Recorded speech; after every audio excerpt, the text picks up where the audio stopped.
जैसे आपने एक चीज़ देखी थी कि जो चीज़ें या फिर जो सवाल आ रहे हैं, उन सवालों को हम डील तो कर रहे हैं, पर करने के साथ-साथ थोड़ा एक कॉन्टेक्स्ट भी लेके चल रहे हैं कि अगर यूपीएससी ने कॉन्टेक्स्ट बदला, थोड़ा ऊपर गया या फिर थोड़ा नीचे हो गया, तो उसको भी कैसे अपने हिसाब से हैंडल किया जा सकता है। एक चीज़ मुझे यहाँ पे और समझ आई, कल तो वो नहीं समझ आ रहा था। आज मुझे ज़्यादा बेहतर तरीके से समझ आया कि जब डिफरेंशिएट पूछ रहा हो या फिर जब अंतर विभेदन की बात कर रहा हो, तो थोड़ा अंग्रेजी में क्या उसको बोल रहा है, वो भी देख लेते हैं। कल जैसे हम कर रहे थे, नैतिक प्रबंधन और नैतिकता का प्रबंधन। समझ नहीं आ रहा था कि वास्तव में नैतिक किसे बोलेंगे और नैतिकता का किसे बोलेंगे। लेकिन जब कोई कुछ बोल रहा है क्या?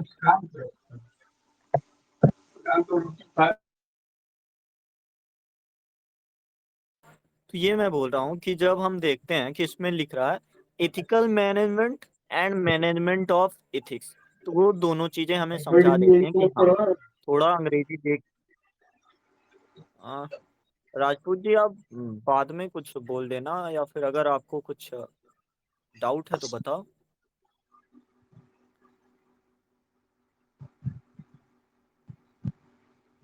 अभी म्यूट कर लो आप।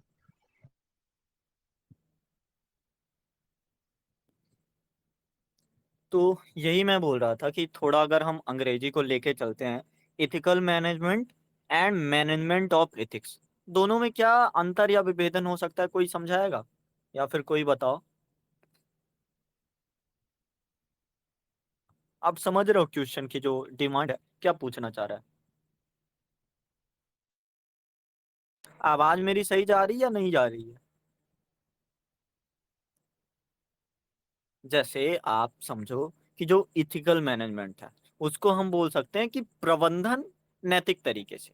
लेकिन जो हमारा मैनेजमेंट ऑफ एथिक्स है, नैतिकता का प्रबंधन, इसका मतलब है कि जो संगठन हो या फिर किसी तरह से नैतिक चीजें हो, तो संगठन के भीतर नैतिकता कैसे लागू की जानी चाहिए, कैसे उसे बनाए रखना चाहिए। तो उन दोनों चीजों में आप कैसे देखते हो कि जो प्रबंधन को नैतिक ढंग से करना है, कि हाँ, जैसे आप एग्जाम्पल में लो कि कोई अधिकारी है, ठीक है। अब वो अधिकारी किसी कार्य को पारदर्शिता और निष्पक्षता के साथ कर रहा है, तो ठीक है, मतलब जो मैनेजमेंट हो रहा है एथिकल का या फिर नैतिक प्रबंधन हो रहा है, उसी दायरे में आ रहा है। पर अगर कोई सीईओ है, थोड़ा सा मुनाफे के लिए या फिर चीजों को आ, कमजोर करने के लिए, जैसे समाज के हित को कमजोर कर दे, जैसे दो चीजें जब होंगी आपके पास, जैसे खेल नैतिकता होगी या फिर पर्यावरण नैतिकता होगी, कि जैसे एक चीज और, कि मान लो आपको प्रचार करना है कि पर्यावरण, पेड़ बचाओ पेड़ बचाओ, और आपने क्या किया, बहुत से पेड़ काटे, बैलेट बनाया, पंपलेट छापे, और पेड़ों को काट कर ही उसमें अब पैम्पलेट में कागज में लिख रहे हो पेड़ बचाओ पेड़ बचाओ। तो दोनों चीजों में जो कंट्रडिक्शन होता है, इसी की बातें थोड़ी यहाँ पे आती हैं।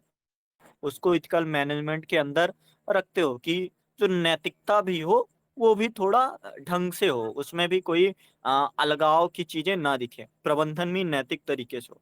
और दूसरा जो हम समझ रहे हैं कि संगठन के भीतर जो नैतिकता है, उस नैतिकता में आप चाहे कोड ऑफ कंडक्ट समझ लो या फिर एक चलता है विशिल ब्लोवर पॉलिसी चलता है, तो वहां पे आप समझ लो, या फिर जो भी ट्रेनिंग वगैरह दी जाती है एथिक्स की, कि आप इस तरह से ये चीजें देख सकते हो। तो ऑफिस वगैरह में आप नैतिकता किन आयामों पर कैसे मापते हो, वो भी है। तो उसको आप चाहो तो प्रबंधन की प्रक्रिया बोल सकते हो, और एक को प्रबंधन बोल सकते हो। ये समझ रहे हो, प्रबंधन की प्रक्रिया और दूसरा प्रबंधन। जी सर। अब शायद थोड़ा ज्यादा क्लियर होगा। हम्म।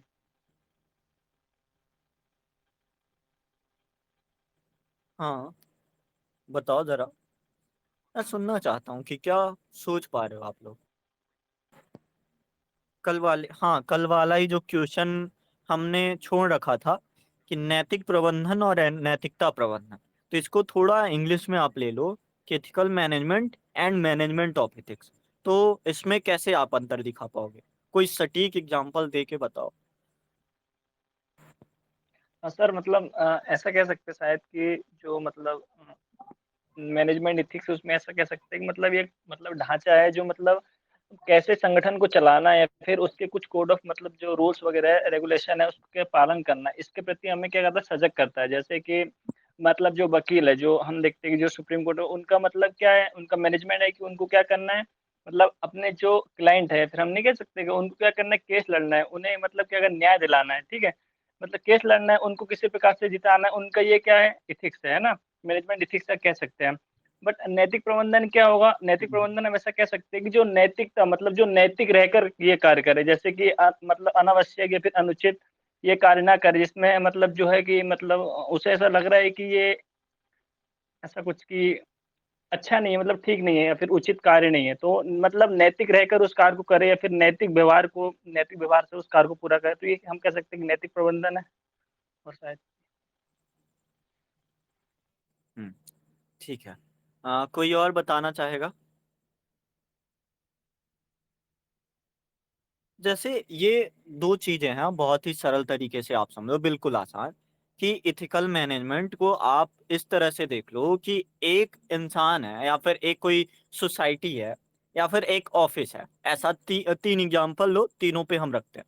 तो एक इंसान है, अब उस इंसान में वो जो नैतिकता है या फिर जो क्या बोलते हैं इथिकल चीजें हैं, जैसे हालांकि इंसान पर उतना बेहतर से लागू नहीं होगा, तो समाज और ऑफिस को ले लेते हैं। तो समाज और ऑफिस देखो, अब उसमें जो प्रबंधन हो रहा है, मान लो कि किसी को कोई पुरस्कार वगैरह देना है किसी ऑफिस में, ठीक है। अब पुरस्कार देने के लिए आप ये मायने तौल रहे हो कि कौन ऑफिस ज्यादा आया, उसको आप नंबर वन एम्प्लॉय का पुरस्कार दे रहे हो। अब हो सकता है कि वो ऑफिस तो टाइम पर आ रहा है या फिर ऑफिस तो उसकी जो प्रेजेंटेशन है तो वो ज्यादा है, लेकिन जो उसका काम है, उसके जो क्या बोलते हैं ओवरऑल उसकी वैल्यू देखो, तो ऑफिस में उसकी कोई खास वैल्यू नहीं है।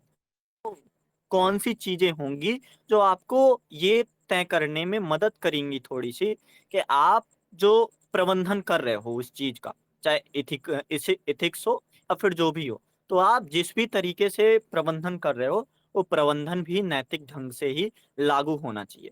और इसके लिए बहुत सारे आयाम होते हैं, जैसे ईमानदारी देखना, पारदर्शिता होना, जवाबदेहिता होना, निष्पक्षता होना। हम केवल छोटे तरीकों को नहीं लेते हैं कि कौन ज्यादा बार आ रहा है, कौन टाई पहन के आ रहा है, काम अच्छे से नहीं कर रहा है, पर जो कोड ऑफ कंडक्ट है उसको फॉलो कर रहा है, तो वो चीजें।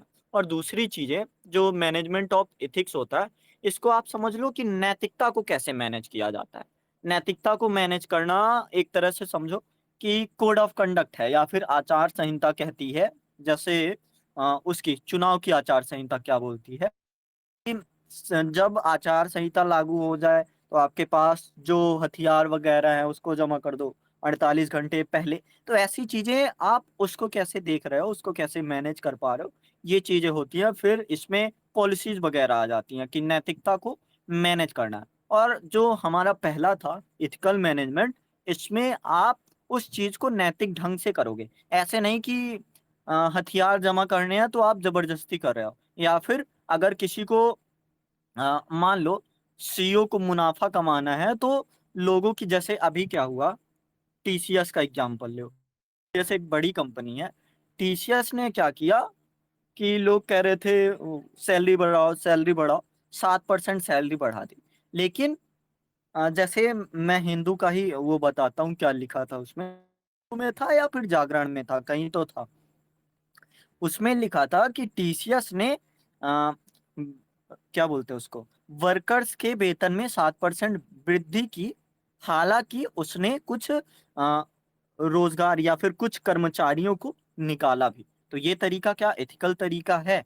क्या आप उसका मैनेजमेंट उस तरीके से कर पा रहे हो? तो ऐसी चीजें दिखती हैं कि आप करते तो सही काम रहे हो, पर उसमें भी प्रबंधन होना चाहिए, और जो नैतिकता होगी उसमें भी प्रबंधन होना चाहिए। तो ये दोनों चीजें ऐसे अलग होती हैं। हालांकि इम्पोर्टेंट दोनों है, एक इम्पोर्टेंट है कि सही तरीके से वो विधि बनी रहे, दूसरा इम्पोर्टेंट है उन विधियों का सही तरीके से पालन होता रहे। तो ऐसा मुझे लगता है। समझे अब, या फिर अभी भी थोड़ा नहीं क्लियर है? समझ गए सर। इनफॉर्मल जी आपको क्लियर हुआ? यही नाम है ना? डीएस जी आपको बताओ, क्योंकि अभी जहां तक मैं सिर्फ ऊपर ऊपर समझ रख पा रहा हूँ, क्वेश्चन पूछो, इसी पे थोड़ा वाद विवाद करो तो ज्यादा क्लियर होगा। क्लियर है? कुछ तो सवाल आने चाहिए देखो, क्योंकि मुझे भी अगर मुझसे मैं ही खुद को बताता तो मैं ही कहता कि नहीं, अभी क्लियर नहीं है।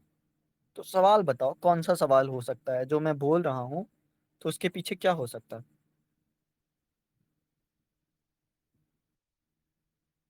नहीं समझ आया तो वही तो पूछ रहा हूँ कि क्या सवाल है। कुछ तो सवाल होना चाहिए। नाम में दिक्कत है, नाम समझने में।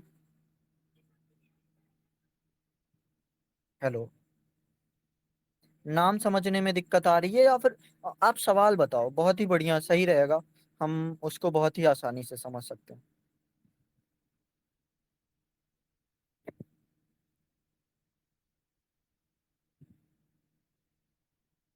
नेटवर्क देखते हैं कल। Okay okay. देखो, मेरा क्या सवाल है, सबसे पहले तो मैं ये चाहूंगा कि आप नैतिक प्रबंधन और नैतिकता के प्रबंधन को और क्लियर करो, और थोड़ा सा जस्टिफाई करो, एक्सप्लेन करो कि वास्तव में है क्या। तो जब हम नैतिक प्रबंधन की बात करते हैं, तो नैतिक प्रबंधन एक तरह से मान लो कि शादी विवाह का कोई मामला है, ठीक है, शादी विवाह का घर है। अब आपने किसी चीज को, जैसे मान लो पूजा की विधियां हैं।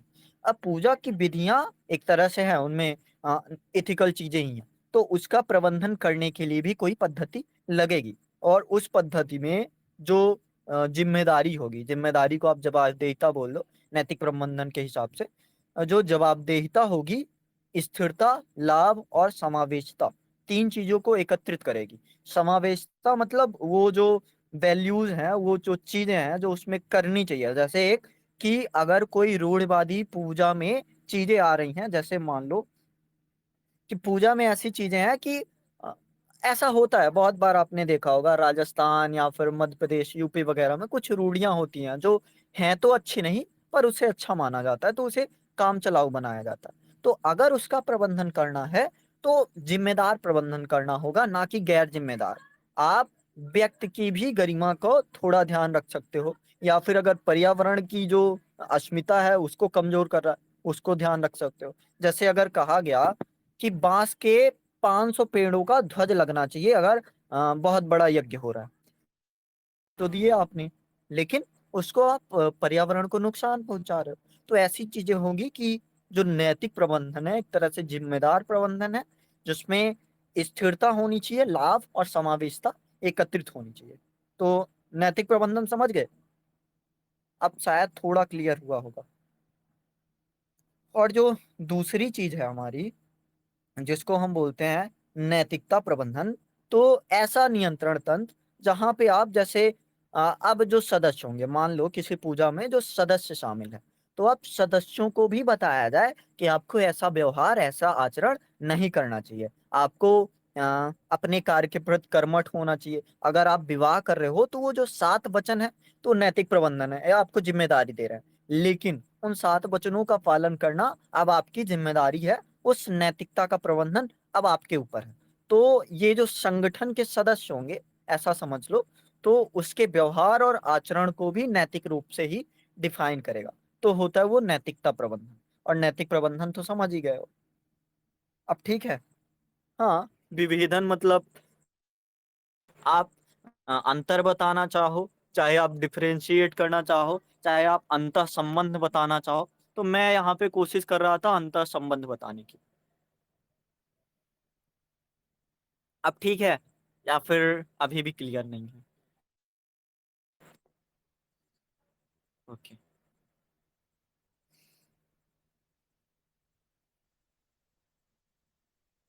हाँ ठीक है। अब हम आगे बढ़ते हैं। भेदभाव और अधिमानी बर्ताव। अधिमानी बर्ताव को आप समझ लो प्रेफरेंशियल ट्रीटमेंट, कि किसी को जैसे अ, अ, मान लो कि कोई ब्राह्मण वर्ग से है, तो ब्राह्मण वर्ग के लिए अलग सुविधाएं, और जो दूसरा वर्ग है तो उसके लिए अलग सुविधाएं। और जो भेदभाव, भेदभाव में आप किसी वर्ग से भेदभाव, हालांकि पहले आप बताओ कि क्या समझ रहे हो भेदभाव और अधिमानी बर्ताव से।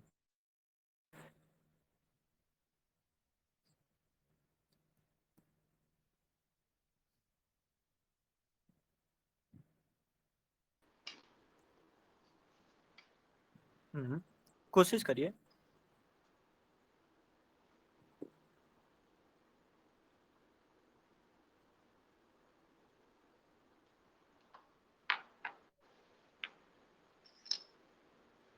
हाँ, कोई बोल रहा है? जी सर। हाँ डीएसजी, आप बोल रहे हो कुछ? हाँ, थोड़ा आप जी अपना माइक पास में करके बोलो, आवाज नहीं आ रही। जी, मैं ये कह रहा था भेदभाव सर जी कई प्रकार से देख सकते हैं। जैसे जाति के आधार पे हुआ, रंग के आधार पे हुआ। हम्म, कोशिश और करिए आप, और टेंशन मत लो, और कोशिश कार्य को करो। लेकर के हुआ, है ना। कोई कौन सा काम कर रहा है, जैसे कोई हम्म, सफाई का काम करता है या फिर वो कोई कंपनी में बॉस है, तो है ना, इसको लेकर के सर।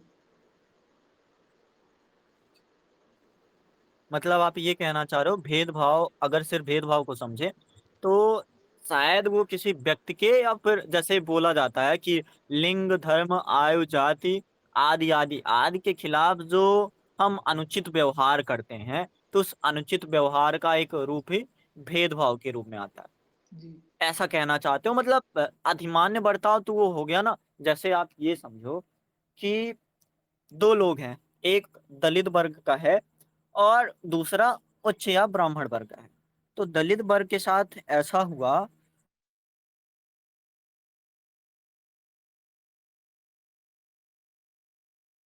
समोसा मिलने वाला था, वो अब 20 का मिलेगा, क्योंकि तुम इस जाति से हो, या फिर समझ लो जो भी है, जैसे और समझ लो कि कोई विदेश से आया है इंसान, तो विदेश के लिए हम भी, मतलब भारत सरकार भी करती है कि अगर विदेश से आए हो तो टैक्स, या फिर पीसीएस वगैरह में देख लो।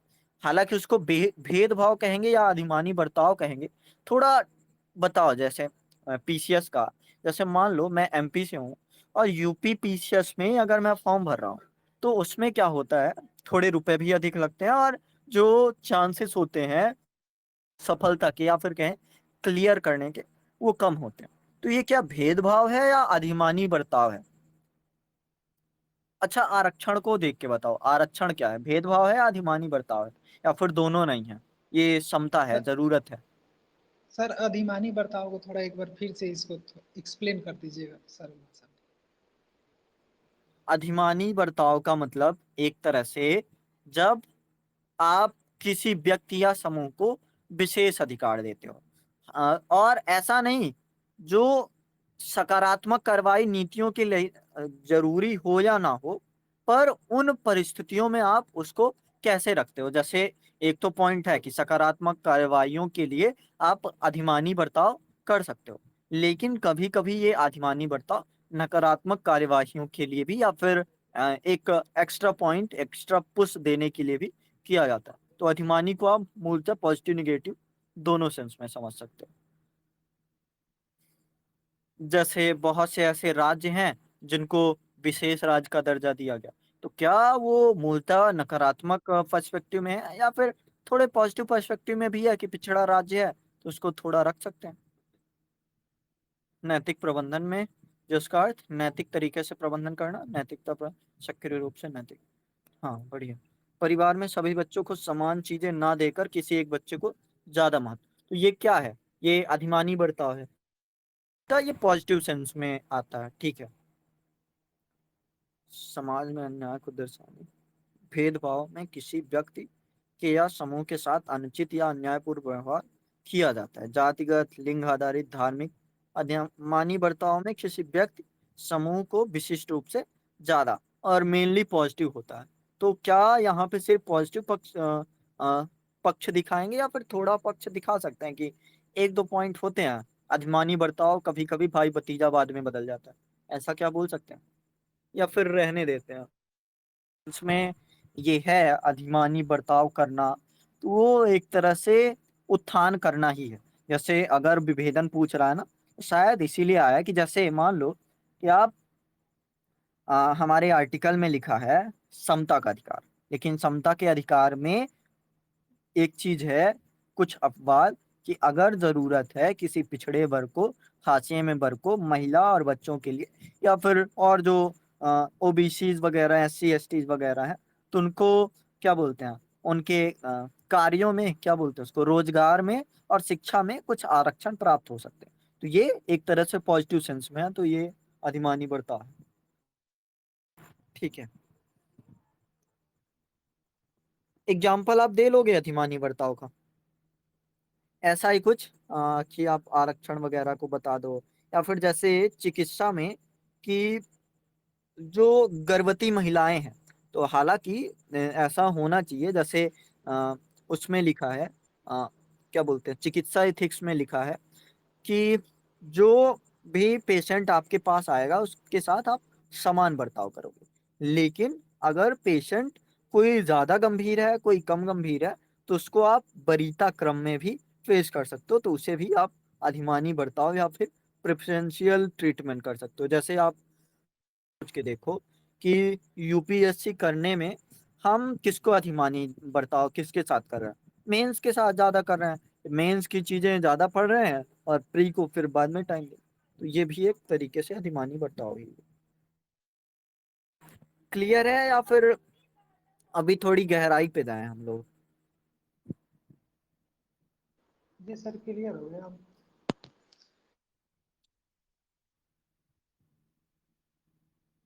ओके,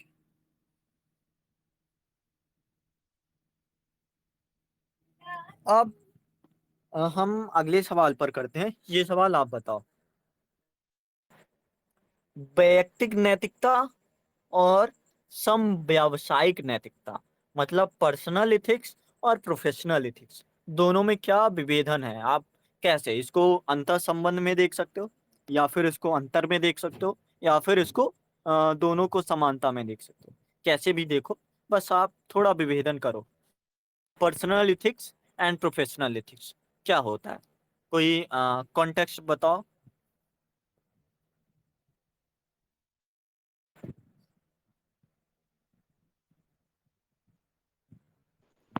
जैसे सर, पर्सनल इथिक्स अपना मूल्य है, जो भी ईमानदारी, सत्यनिष्ठा। और प्रोफेशनल यानी कि वही सर, अगर मैं ये समझ रहा हूँ सार्वजनिक में, जैसे कि मैं कंपनी में काम कर रहा हूँ, तो वहाँ ये है कि कंपनी का हित होगा वहाँ पे। अब कंपनी जिस हित में चलेगी, हमें अपना वहाँ अपना मूल्य छोड़ करके कंपनी के हित में बातें करनी होगी, कार्य करनी होगी। क्या इस प्रकार कह सकते हैं सर? जैसे मैं एक आपको घरेलू एग्जांपल देता हूँ, घरेलू नहीं, मैं दुकान वाले एग्जांपल देता हूँ। दुकान में दो तरह के होता है, दो तरह से होता है। क्या होता है, एक कि बोर्ड, बड़ा सा बोर्ड लगेगा कि उधार लेना अलाउ नहीं है, या फिर उधार करने वाले वगैरह वगैरह। और दूसरी चीज, जब कोई दुकानदार के साथ एक ग्राहक का बहुत दिन से संपर्क होता है, तो उस संपर्क में क्या होता है, व्यक्तिगत संपर्क भी बढ़ जाता है। आप सामने वाला क्या बोलता है कि हम भैया जी आपके भरोसे इसको 300 में लगा रहे हैं, नहीं तो हम किसी को इसको 500 से नीचे देते ही नहीं। तो वो दो चीजें होती हैं कि एक वैयक्तिक नैतिकता, कि ये पता है कि ये जो ग्राहक है हमारा, ये हमारे साथ बना ही रहेगा, तो वहां पे आपका जो पर्सनल इथिक्स है काम कर जाएगा। लेकिन सम व्यवसायिक नैतिकता में क्या होता है, प्रोफेशनल इथिक्स में, आप मान लो बड़े मार्केट में हो, मॉल वगैरह में हो, तो वहां पे अब सबके लिए बराबर नियम कानून है, जो चीजें होनी चाहिए। व्यवसायिक नैतिकता में जो भी रूल कहता है कि ऐसी चीजें हैं, इतना मुनाफा, इतनी चीजें, तो वो चीजें उसके अंतर्गत आती। मुझे ऐसा लगता है कुछ, और किसी को लगता हो तो बताओ।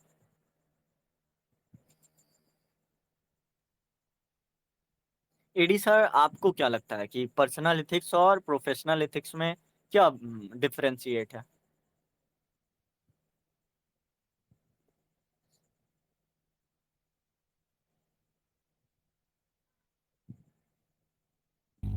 सर, डिफरेंस इस आधार पर देखा जा सकता है कि जो हमारा एक्शन है, यानी हमारा जब हम कर्म कर रहे हैं, उससे रिजल्ट किसको मिलेगा।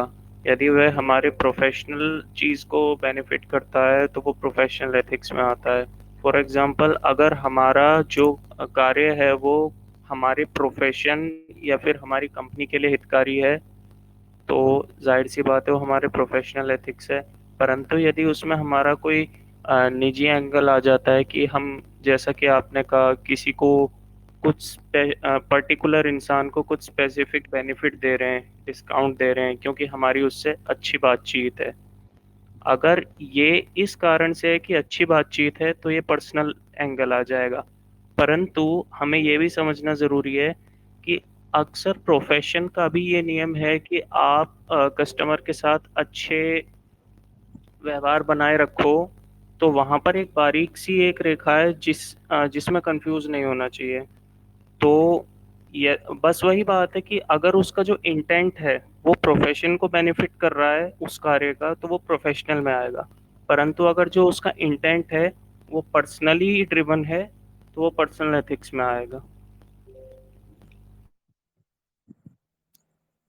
इसको क्या ऐसे बोल सकते हैं कि जैसे कोई भी व्यक्ति है, तो वैयक्तिक नैतिकता में, मतलब इसी में व्यवसाय में ही जोड़ते हैं कि वैयक्तिक नैतिकता में सामने वाला जो होगा वो बंधुता के मूल्य को भी और ईमानदारी के मूल्य को भी, कि सामने वाले जो ग्राहक है उसको ज्यादा घाटा ना हो, बंधुता ईमानदारी का मूल्य ज्यादा काम करेगा। लेकिन जो व्यवसायिक नैतिकता होगी तो एक ग्राहक और एक दुकानदार दोनों के बीच जो संबंध होना चाहिए उस तरह का संबंध बनेगा। जैसे एक लाइन कही जाती है, अगर घोड़ा घास से ही दोस्ती कर लेगा तो खाएगा क्या। तो अगर व्यवसाय में ग्राहक सामने वाले का जो है कि वहीं से आमदनी आनी है, तो थोड़ा सा वो करेगा एडजस्ट कि हाँ ग्राहक और उसके बीच संबंध होना चाहिए। अगर थोड़ी बहुत दिक्कतें हैं, जैसे समझ आता है कि उधार का जैसे एक बार सामान लिया गया वापसी नहीं हो सकता, या फिर उधार का सामान वगैरह वगैरह चीजें, तो ये ग्राहक और व्यवसायी के बीच संबंध बनेगा। और जो व्यक्तिगत नैतिकता में होता है वहां पे बंधुता भी काम कर जाएगा और चीजें थोड़ा इंसान जवाबदेही हो जाए। और जैसा आपने कहा कि एक बीच में जो रेखा है, वो रेखा यही बताती है कि ठीक है, पर्सनल इथिक्स पे आप फोकस करो, बट जो काम है प्रोफेशनल इथिक्स भी देगा। और दूसरी बात इसी का उल्टा कि प्रोफेशनल इथिक्स में आप वर्क तो करो, पर ग्राहक के साथ अच्छा संबंध, ये भी आपका एक तरह से दायित्व है। दोनों चीजों में अंतर संबंध बढ़ना है, ऐसा क्या। जी, ऐसा ही सही कहा आपने। जी डीएससी कुछ बोल रहे हैं आप।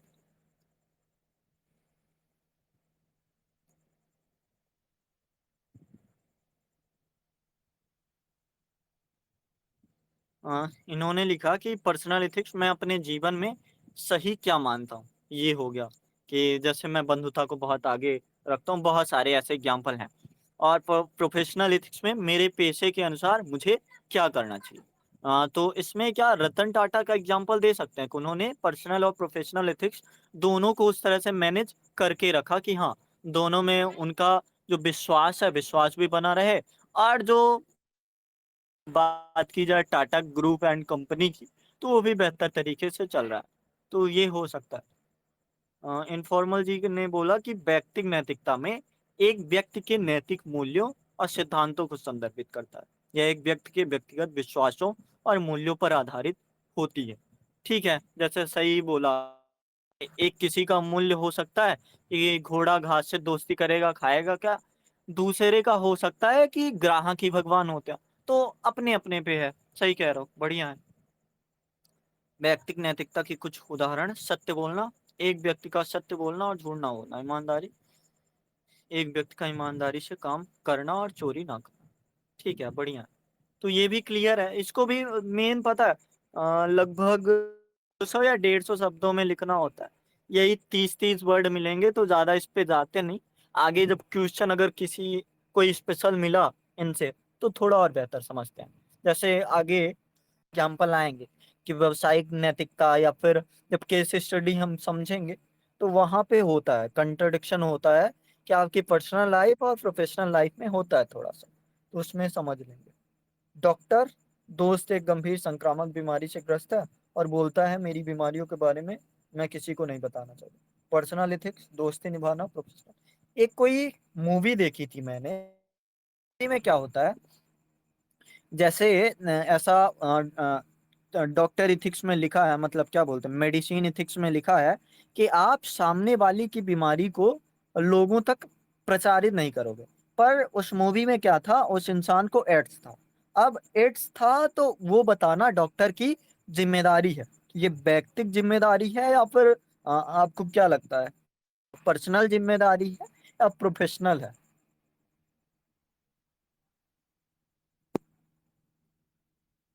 सर ये प्रोफेशनल आप कॉन्टेक्ट जिम्मेदारी में समझ आए। पाते मतलब हाँ। आप जिस मरीज को ट्रीट कर रहे हो उसकी जो परेशानी है आप उससे कन्वे करना चाहते हो, उसका रिपोर्ट का रिजल्ट आया और आप उससे कन्वे करना चाहते हो, तो ये आपके प्रोफेशन का ही पार्ट है।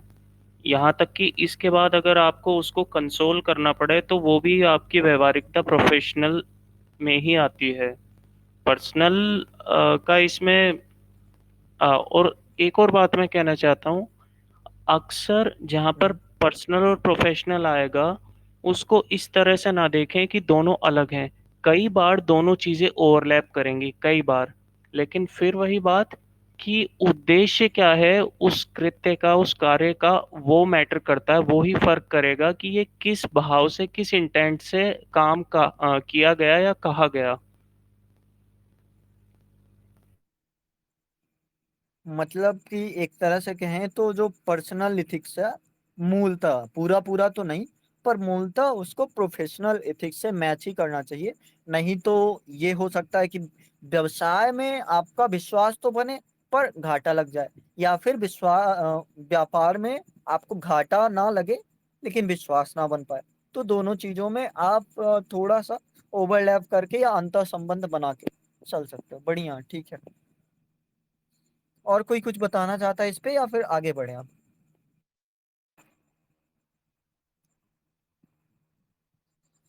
एक अगला सवाल पूछ रहा है यूपीएससी 2016 का। इसको जरा आप देखो, स्पष्ट कीजिए। आचार नीति, आचार नीति को क्या लिखा है, explain how ethics contributes to social and human wellbeing. मतलब जो आचार नीति समाज और मानव को किस प्रकार भला करती है। जो आचार नीति है, इसको आप नीति शास्त्र ले लो इंग्लिश में, हिंदी में ही मान लो नीति शास्त्र। तो जो नीति शास्त्र है समाज और मानव का किस प्रकार भला करती है, क्या ये हमेशा भला ही करती है? ये भी थोड़ा सा रखना इसमें पॉइंट। क्वेश्चन है आपके सामने, एक सेकेंड। क्वेश्चन नंबर 8 देखिए यहाँ पे। स्पष्ट कीजिए कि आचार नीति समाज और मानव का किस प्रकार भला करती है।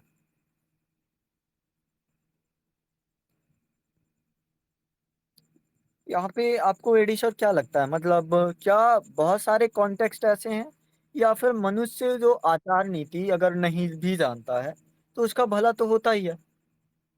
क्या ऐसा भी है?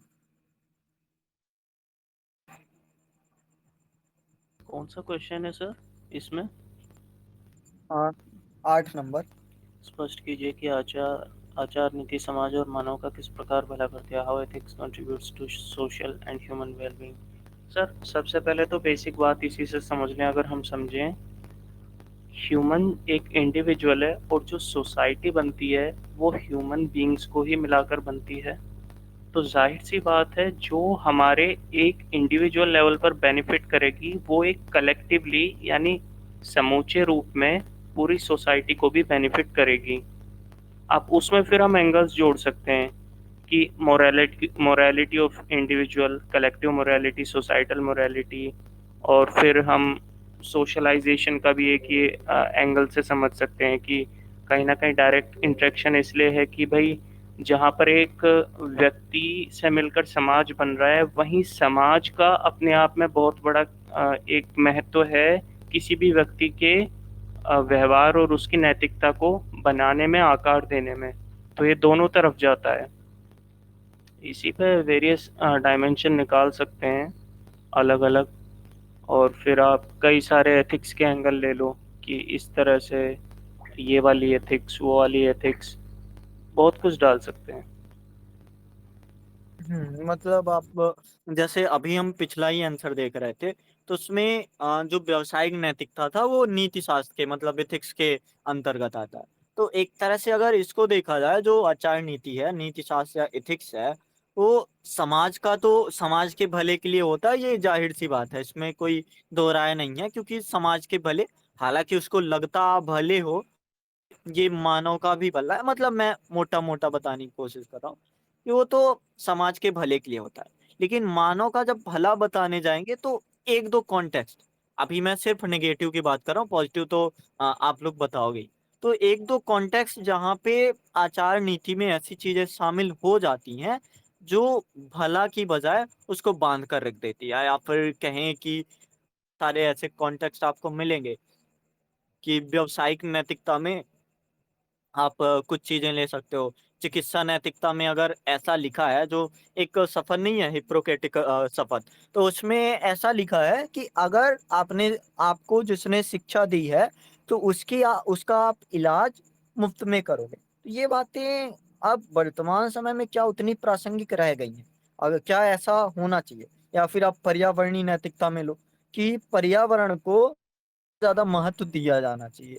लेकिन यूपीएससी बार बार फिर क्यों सवाल पूछ रहा है कि हमारे पास कोल संसाधन तो है, पर पर्यावरणीय नैतिकता के आधार पर हम उसको खनन नहीं कर पाते। तो क्या वो चाहता है कि मैं बोल दूं कि हाँ खनन कर लो, थोड़ा अगर विकास हो ही जाएगा? तो थोड़े से पॉइंट हैं कि जहाँ विकास के नाम पर ये जो नीतिगत बातें हैं वो कंट्राडिक्ट कर जाती हैं। हालांकि भला भला की बातें बतानी है, यूपीएससी ने ऐसा प्रश्न किया ही नहीं कि निगेटिव आप दिखाओ। बस मैं एक सोचना ही चाह रहा था, समझा क्या रहा था। तो क्या लिख रहे हो आप? समाज के लिए लाभ कैसे? समाज में न्याय और समानता बढ़ेगा। जैसे एग्जाम्पल बताओ, कोई सा एथिक्स डाल के एग्जाम्पल आप बताना चाहो तो बताओ।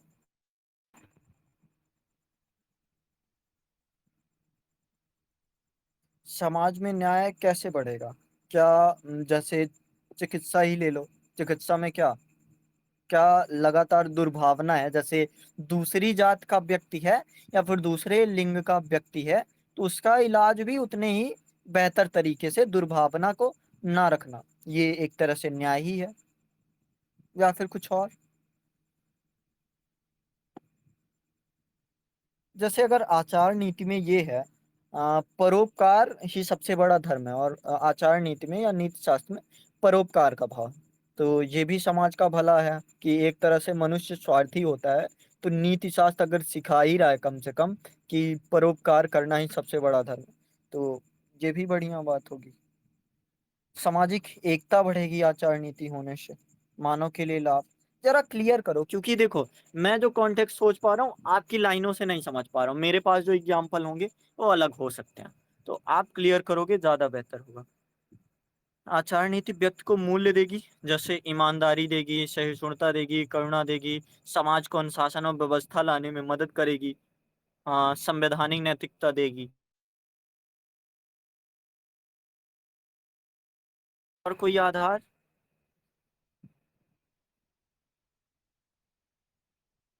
अच्छा, एक चीज और, जैसे अ, हालांकि उसकी बात हम कर ही सकते हैं। पूछ रहा है आचार नीति को, तो सबसे पहले तो इंट्रोडक्शन यही होगा हमारा कि आचार नीति क्या है। तो इसको क्या आप डायग्राम बना के बताओगे, या फिर स्ट्रक्चर बना के, या फिर ऐसे ही कोई परिभाषा बता दोगे कि नैतिकता या आचार नीति मतलब मानव कल्याण के रूप में जरूरी, या फिर समुदाय के लिए जो नैतिक है, अच्छा ना अच्छा, उनकी रूपरेखा तैयार करना, ऐसा कुछ लिखोगे? तो ये भी क्लियर करना जरूरी है, क्योंकि अलग अलग परिभाषाएं हो सकती हैं।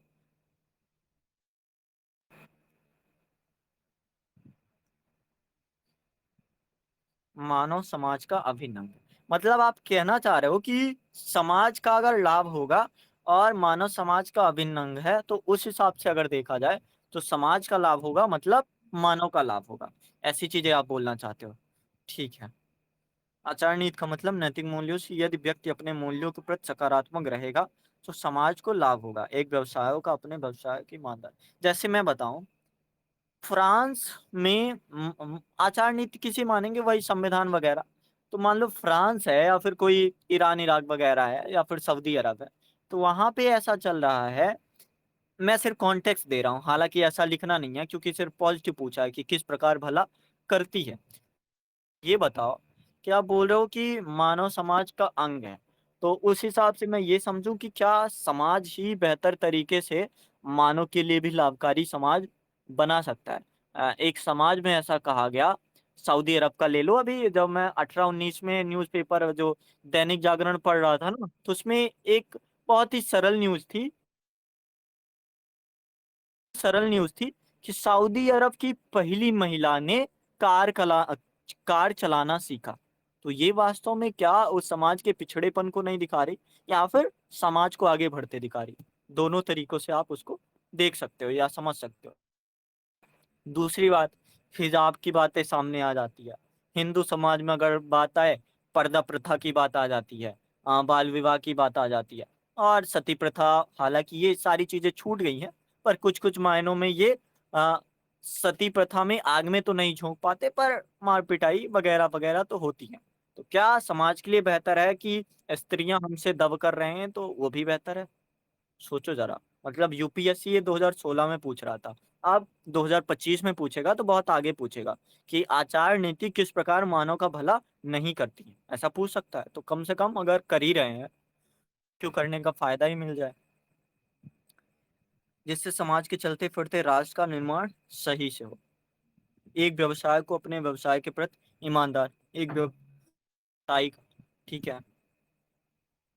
मतलब आप ये कहना चाहते हो कि आचार नीति में जितनी सारी बातें हैं, पर्यावरण से लिखी बातें, राजनीति से लिखी बातें, सैद्धांतिक बातें, चिकित्सा की बातें, खेल नैतिकता हो गया, और भी जितनी तरह की नैतिकताएं होती हैं, उन सारी नैतिकताओं में सकारात्मक चीज ही होती है जो हमें न्याय, एकता, बंधुता, उपकार का सिद्धांत, और क्या बोल सकते हैं, अभेदभाव, गैर दुर्भावना, समानता, और क्या बोल सकते हैं, परोपकार, सारी चीजें सिखाता है जो समाज के लिए लाभकारी है और मानव के लिए भी लाभकारी है।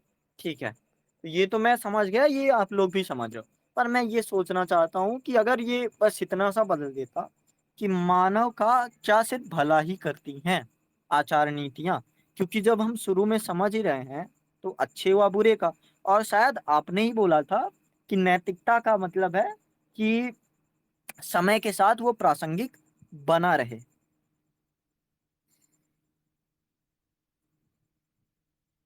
तो क्या लगता है आपको एडी सर, आपको मतलब इसमें कुछ थॉट रखने हैं? वही 8वां क्वेश्चन सर। हाँ, 8वें क्वेश्चन पे, मतलब क्वेश्चन की थोड़ा डिमांड मैंने बदलने की कोशिश की कि क्या आचार नीति समाज और मानव का सिर्फ भला ही करती है? मैं समाज को भी जोड़ रहा हूँ। हम्म, सर उसमें अगर दूसरा पहलू है भी तो वो हम उसे बस एक्सप्लोर कर सकते हैं, अपने ओपिनियन को वहां पर हम नेगेटिव लिख नहीं सकते, ये बात है।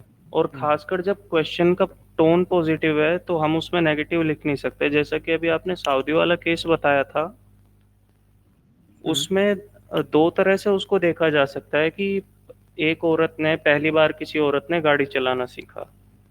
अब इसे कुछ लोग कहेंगे विकास है, और दूसरी तरफ अगर क्रिटिसाइज किया जाए तो इसे कहा जा सकता है क्या दुर्दशा है कि जब सारा संसार इतना आगे निकल चुका है, औरतें इतना हर फील्ड में जाकर प्रोग्रेस कर रही हैं, तब यहाँ पर आप लोग सिर्फ इस चीज को सेलिब्रेट कर रहे हो कि औरत ने गाड़ी चलाना सीखा।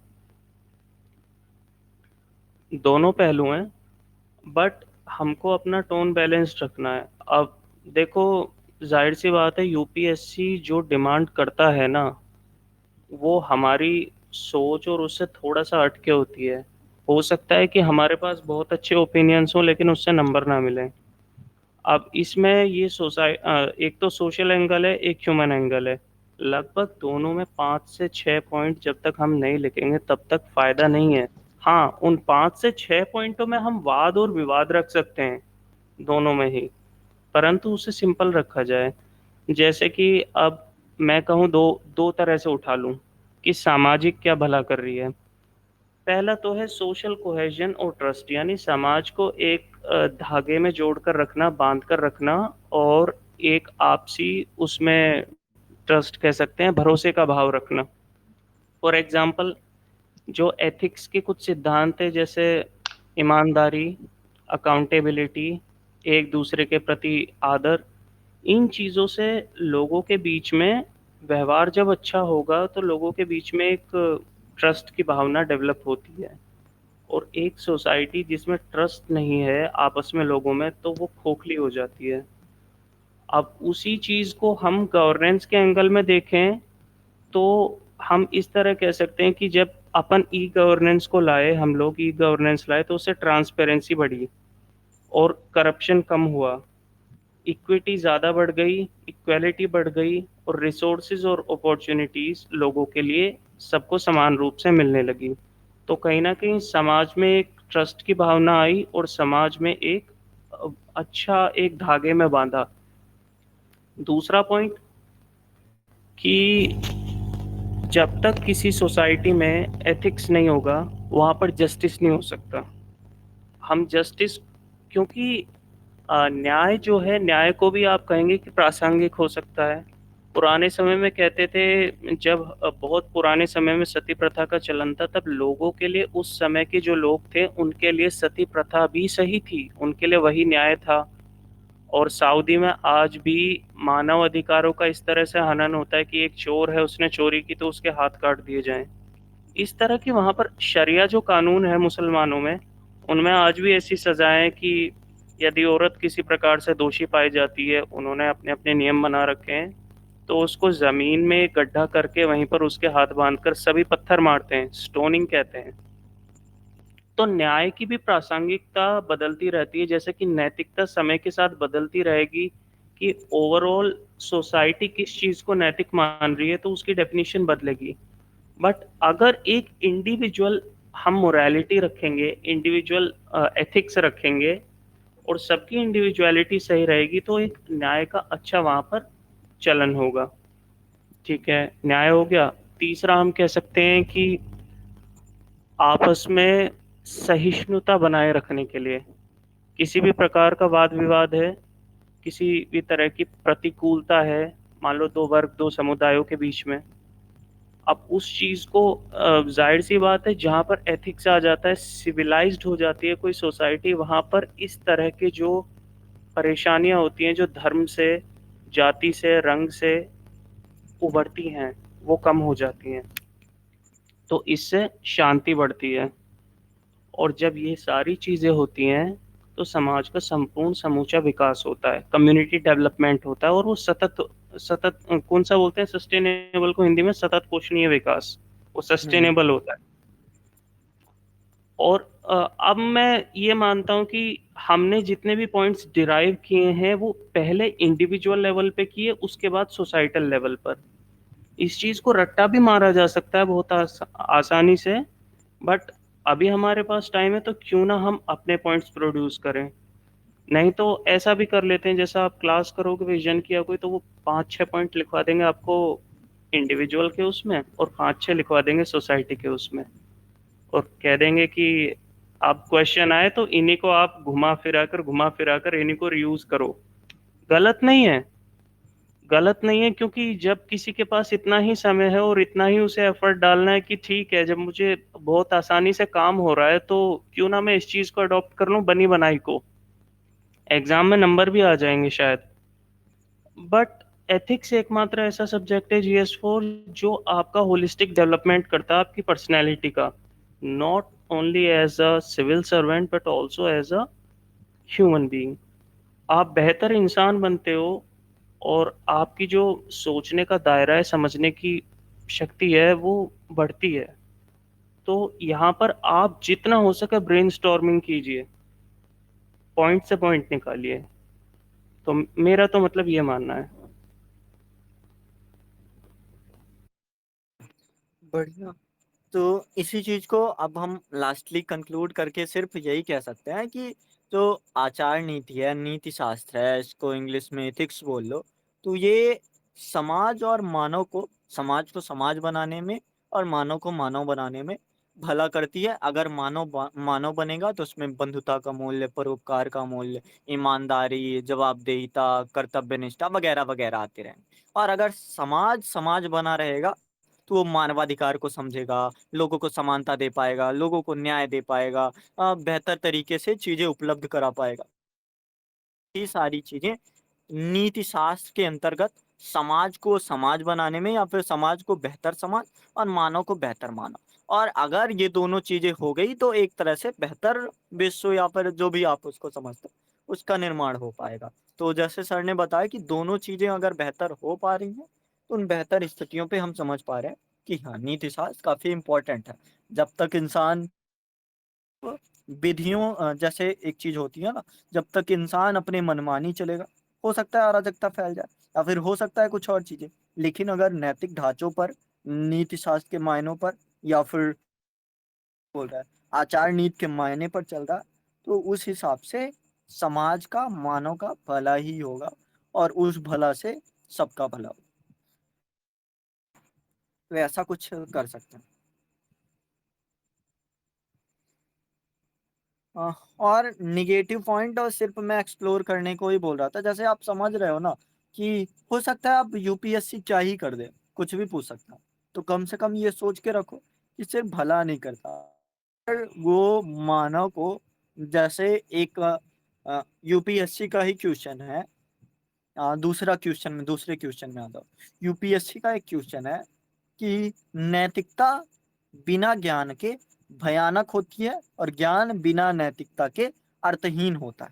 तो उसी हिसाब से नैतिकता तो है, ज्ञान नहीं है। और दूसरे कॉन्टेक्स्ट में ज्ञान तो है पर नैतिकता नहीं है। जैसे आप समझो कि नैतिक नियमों को आप जान रहे हो, ठीक है, अब नैतिक नियमों को जान रहे हो पर आप में ज्ञान नहीं है, अप्लाई नहीं कर सकते। आप में ज्ञान है पर नैतिकता नहीं है, तो आप फिर ओबामा जैसी चीजें, आ, ओबामा या ओसामा, नाम भूल गया मैं, ओसामा जैसे, ओसामा बिन लादेन जैसे बन जाते हो। तो वो चीजें दिखती हैं कि हाँ, एक दूसरे पर्सपेक्टिव में भी इसको देखा जा सकता। हालांकि क्वेश्चन की डिमांड अभी तो नहीं थी। तो ये थे आज के हमारे एक दो तीन सवाल, चार हुए हालांकि। अ, अब बस करते हैं ना वैसे। जैसे डॉक्टर का अपने कार्य के प्रति सजग रहना न केवल उसका मान सम्मान बढ़ाता, बल्कि समाज में भी सही उपचार मिलेगा तो लोगों का भी भला होगा। मतलब एक के भले से दूसरे का भला। ठीक है, बढ़िया।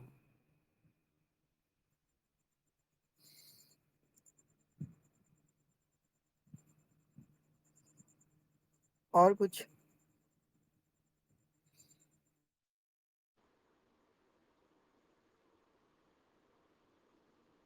ठीक है, अब बस किया जाए या फिर कुछ और कॉन्टेक्स्ट, एक और सवाल देख लिया जाए।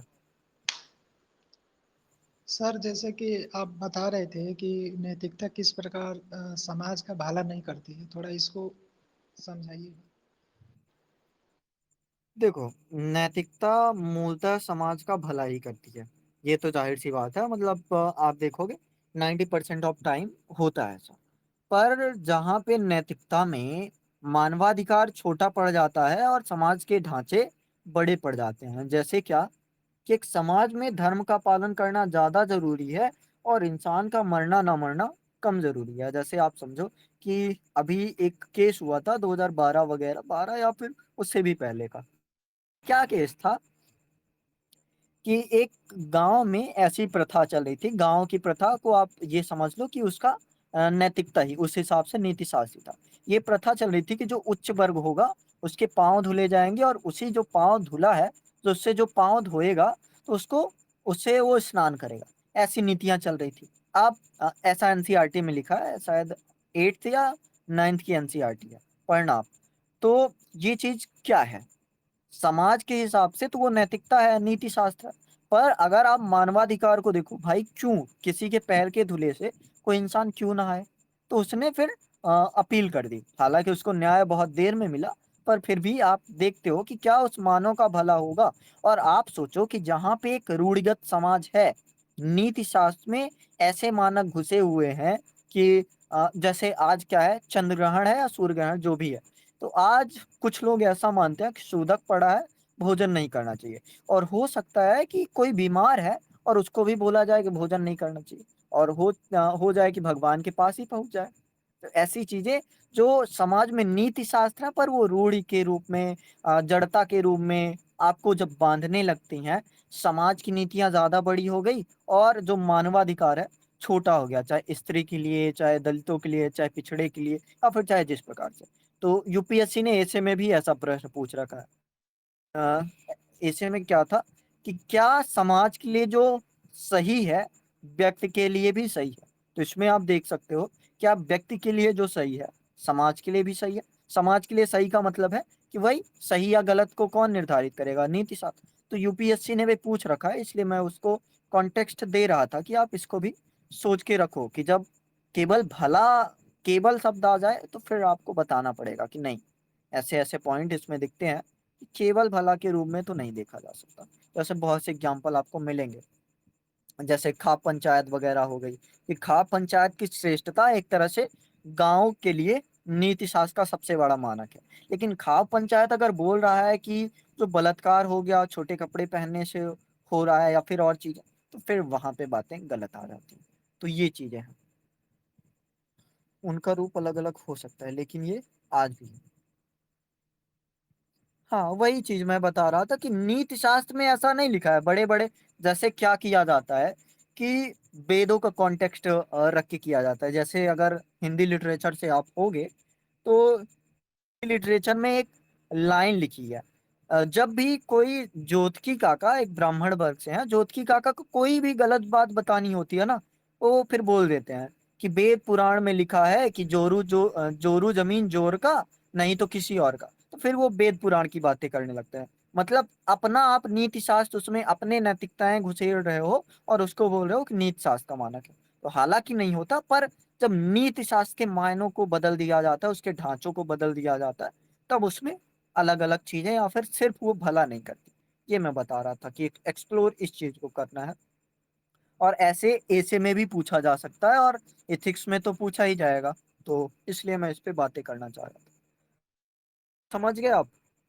जी सर, समझ गया। ओके।